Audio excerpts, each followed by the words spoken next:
physically demanding as any battle. Spoils in this case, a small silver cup presented in 1946 by the Duke of Gloucester, who was then the Governor-General of Australia. The final test today was an obstacle course, which over a run of about 12 minutes put the troops through hills and high water.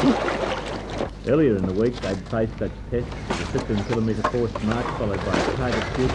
Then they were examined on weapon handling skills and parade ground drills. Today, though, competitors were pushed to their limits, and many must have secretly cursed those who devised the obstacle course. Go on, down, up. At times, the battalion honour rested on some very weary shoulders, but somehow competitors found those hidden reserves of energy they needed to make it to the end of the course. Watch it. That's right. That's it. Listen up, boys, that's it. Up high, get him. Holy brother! Even crossing the finishing line didn't bring an end to it. Troops then had to account for their kit and go into a grenade fire. A little over an hour later, scrubbed and polished, the team members were back on the parade ground to see No. 6 Royal Australian Regiment of Brisbane receive the Duke of Gloucester Cup from the Colonel Commanding the Royal Australian Regiment, General Sir Arthur Johnston. Victoria's 6th Battalion will hold the Cup until the expedition is staged again next year.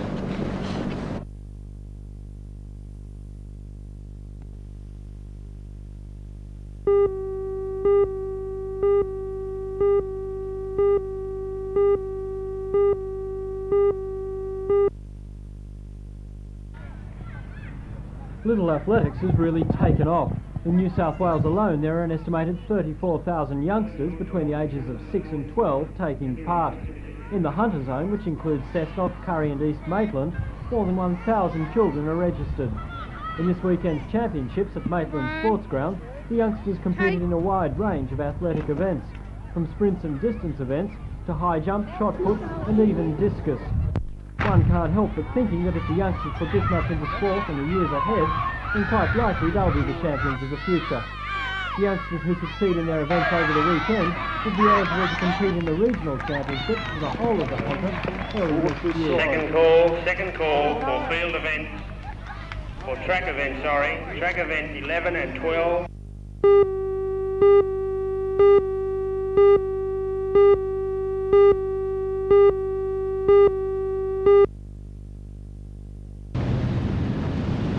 The old Walgett station building was constructed in the late 1870s, and although it's been abandoned in recent times, over the years it's been used as a tram station, as offices for coal companies and for a solicitor. Since it's been deserted, the future of the old building has been in jeopardy. 4 years ago, the building was removed following a decision to demolish it and use the site for extra parking. Railway line seemed to set the seal on the building's fate. But the combined forces of concerned community members and Walgett State High School have saved the building, although not on its original site.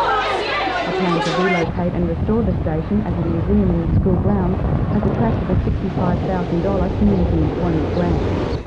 The secretary of the museum project, Mr. Neil Barrett, says the building will bear as close a resemblance as possible to the original station.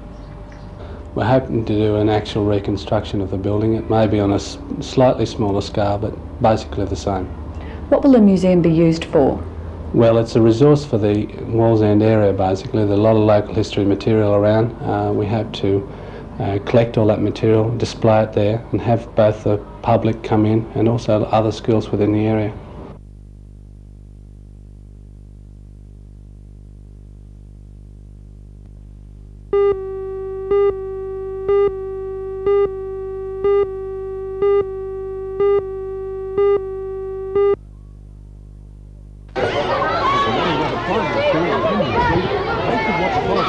will be all about was given by the organisers How's That Indoor Sports and Fitness World.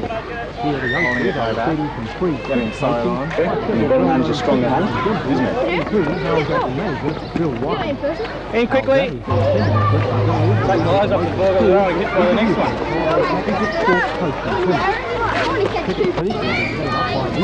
Former Test and field player, now Australian selector. And there should be a slight gap between there. We shouldn't go.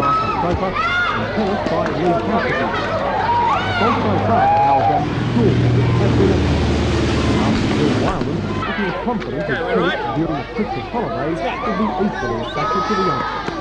I think so, yeah. We've already had evidence of that because we went to our first school at Belmont on Monday and we've already had enrolments from that. So it's empirical evidence really. It's coming in and it's paying dividends, and I think the kids are enjoying it and we're enjoying it, so it's a good exercise.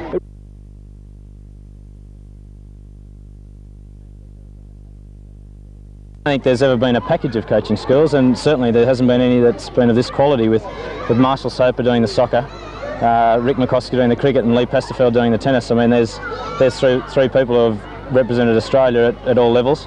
Is it going to cost the kiddies much? Well, it's $50 for really 15 hours coaching, which I suppose $3 an hour. If you think that's expensive for that sort of coaching, then it is a lot. But $50 and you're getting 3 hours of coaching 5 days a week. So I think it's a pretty good deal. Oh, that's fine. That's great.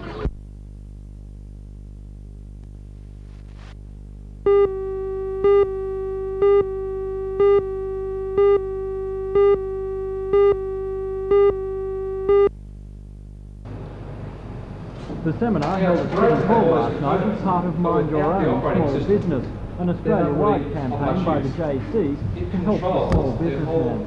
The Newcastle branch believes that small businesses are generally well informed by the various advisory bodies in the Hunter. The one subject where they say this isn't the case is computers. The seminar brought together several local experts in the area, retailers assisting computers for the small businessman and the small businessman himself. It was run as a series of lectures, followed by a discussion period. And according to the organiser, Mr Shane Garlett, is aimed at helping businessmen realise the potential provided by a computer. Australian JCs is very concerned with small business. They make up 75% of the workforce, the people who employ people. So you're looking at really small business as big business. So we thought there was a need there in the management areas of small business. So we thought that with the Small Business Association and the Hunter Development Board doing a fabulous job in Newcastle on dealing with the management of small business, we'd look at an angle that hadn't previously been given much coverage, which was the role of computers in small business. And as you might realise, computers, especially microcomputers, will be a major part of small business management in the future. And we hope that by running this seminar we can educate people and make them more aware of the tools that's available to them for more success in their business. Up until a few years ago, a basic computer setup like this one would have cost the small businessman around $4,500. Now the figure's about half that price. And it's for this reason the seminar organisers say that all small businesses should consider buying one to do the mundane and time-consuming work.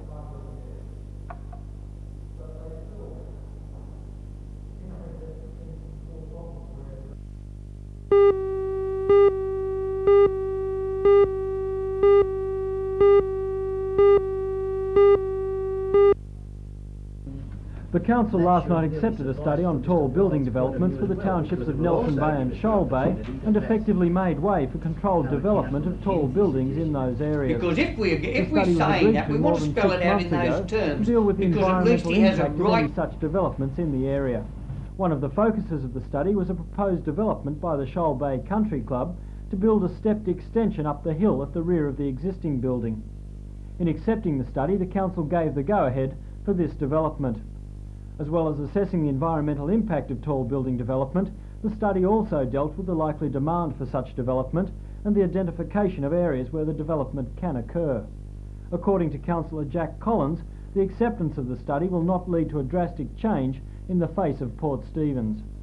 I don't see that it's going to change the face of Port Stephens drastically at all. There will be areas in which this type of development will be permitted, but again they will be controlled by council. It's not a case of a free run for anybody that they can go and build wherever they want. It's a case of building within the requirements of council and its restrictions in areas. Great.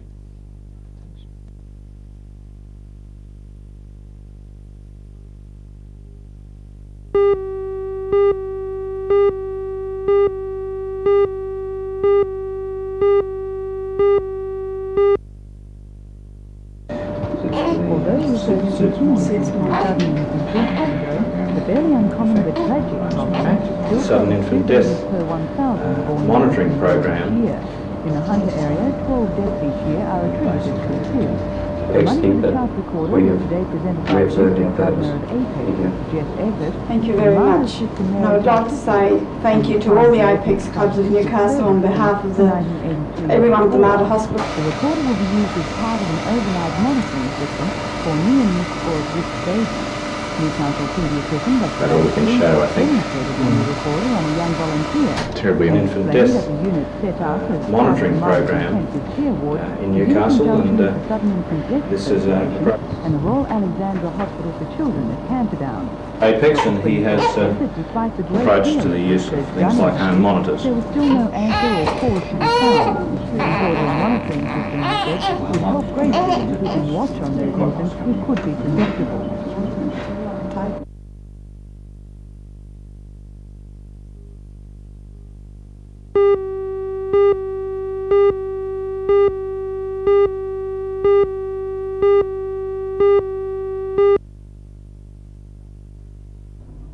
The atlas was produced by the Board of Environmental Studies at the University of Newcastle in association with the Hunter Development Board. It was on the compiled computer by Howard people in the Bridgman, computer center. the chairman of the Environmental For example, the Studies data Board. from the A full-colour topographic map, the first to encompass the entire region in such scale and detail, has also been released in conjunction with the atlas. In the past, when people have required meteorological climatic information for purposes, background studies for example, they've had to go to various locations, not only in the region but outside the region, in the state and in Australia. I hope that this atlas will provide a basic reference manual for climatic information for the region. Who would you anticipate will use the atlas? I would hope that it would be used by a wide range of people, anywhere from big coal companies who are anticipating big developments in the Hunter, to tourist authorities who are anticipating people moving around the Hunter region.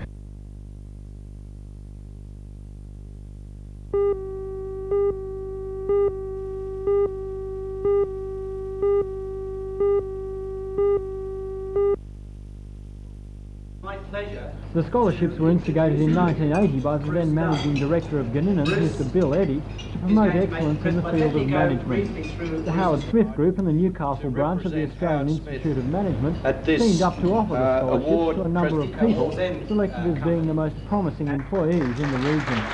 This year, 6 people, 5 men and 1 woman, from the ages of 23 to 39, were awarded scholarships. All are from the field of management, and the scholarships will enable them to further their qualifications in management-related areas. The 6 are Mr Robert Swan, Mrs Jenny Cutting, Mr John Tillage, Mr Rod Taylor, Mr Bill Gately and Mr Trevor Harrigan. Course known as management.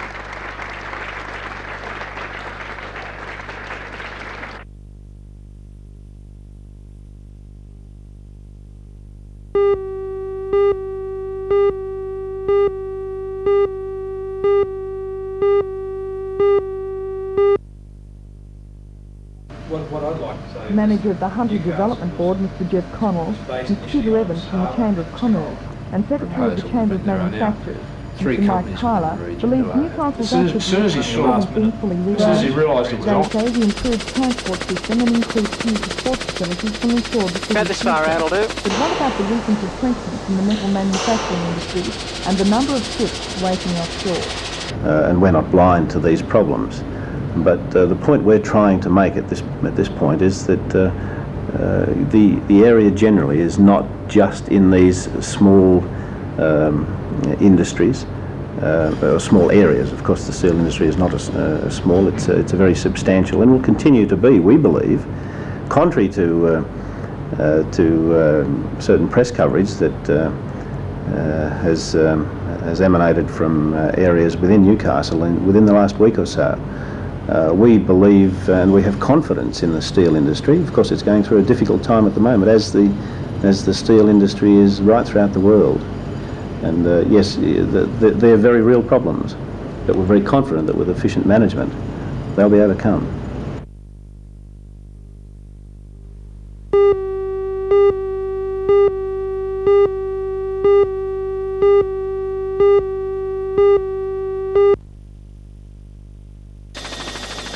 Now it has 2 massive coal loaders. Newcastle, in theory, shouldn't have a queue of ships off the port.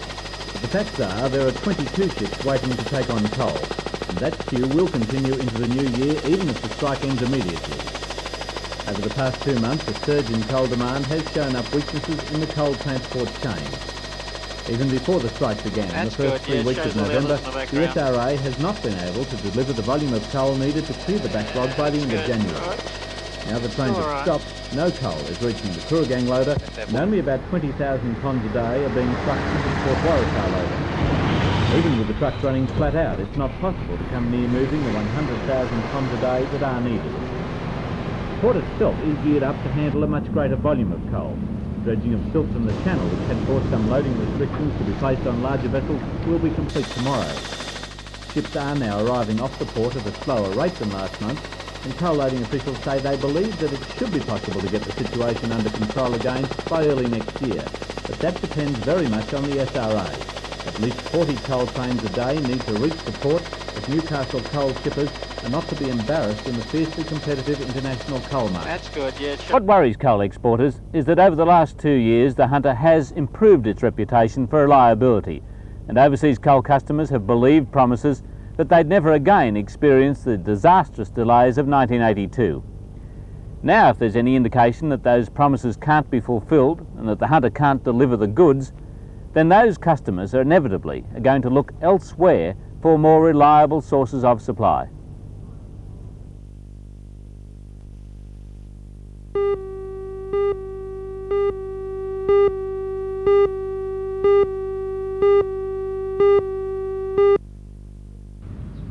As the leading churchman in England, the Archbishop of Canterbury's one-day visit to Newcastle has come as good news to Christians throughout the city. Both of Archbishop Runcie's predecessors came to the city, Archbishop Coggan being the last to do so in 1977. During his stay in Newcastle, Archbishop Runcie will visit Morpeth, where the Diocese of Newcastle was founded, and hold an evening service at Christchurch Cathedral.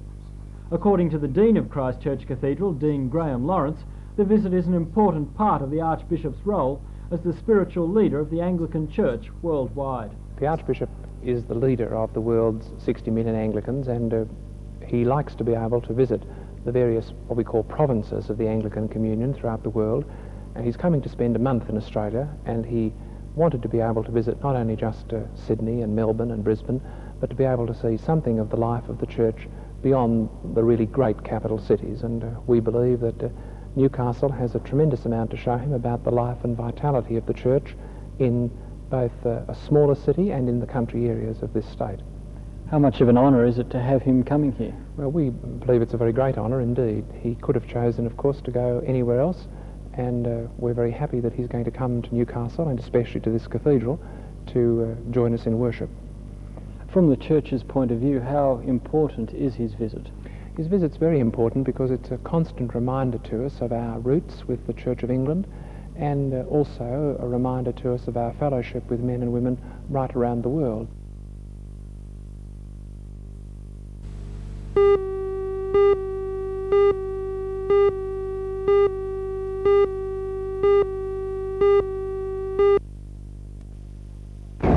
The other class of state fights, which began last weekend, were combined four races. Last year, sailboat Spain from Belgium Bay finally went to Sydney. Currently, the edition of Michael Chase are three Lake Warrior members in Steve Waddell, Don McKenzie and Ken Kelly. It places the LMYC in the strongest position it's been in for years to take the Diamond Class honours.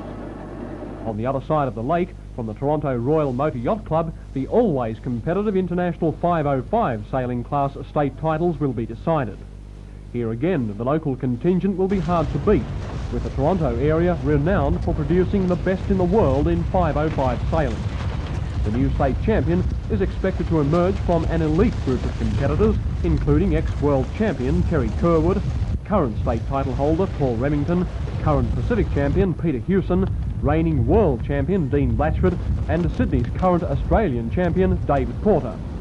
This is the one weekend on Lake Macquarie where the best is brought out in a range of classes, making it a highlight on the local yachting calendar.